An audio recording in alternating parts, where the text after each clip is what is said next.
RHS Pre-Calculus presents The Adventures of Longoria and Cynthia Divisor.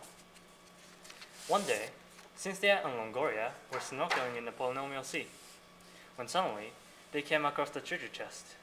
However, in order for them to open it, they would have to solve a problem inscribed on the chest.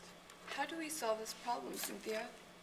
Well, since this equation has a degree of 3, we know there will be 3 zeros.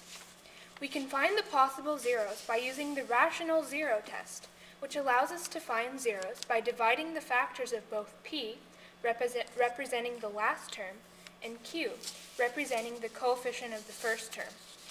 Therefore, the possible zeros are plus or minus 3, plus or minus 1, plus or minus 3 halves, and plus or minus 1 half. Let's begin with negative 1 half. First, we bring down the 2 and multiply it by negative 1 half, then place it under 3. After adding negative 1 and 3, we get 2. Continue the process for the rest of the terms. But when we add 3 plus 9 halves, we get a remainder of 15 halves, which means it is not a 0. Let's try negative 3 then. Okay, so first bring down the 2, and then continue the previous process. 0 is our final remainder. It works. Now that we have a 0, there is a new equation, 2x squared minus 3x plus 1. If we factor 2x squared minus 3x plus 1, we get 2x minus 1 times x minus 1. Set each of the factors equals 0 and solve for x. Our equation is now 2x minus 1 equals 0 and x minus 1 equals 0. Once we subtract and divide, we get x equals 1 half and x equals 1. We are finally done. Our zeros are 1, 1 half, and negative 3.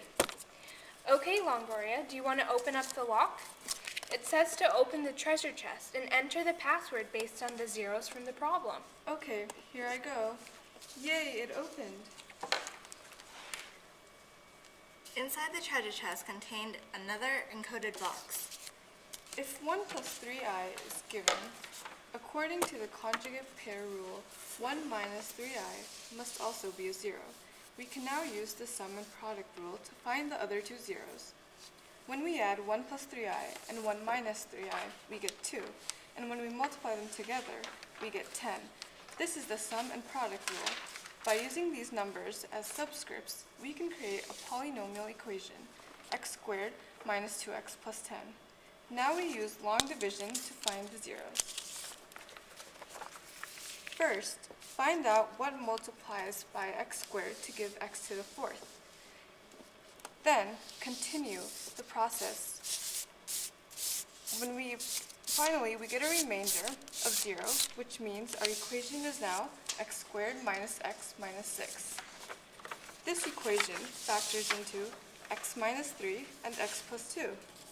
Therefore, the zeros are going to be 1 plus 3i, 1 minus 3i, 3, and negative 2.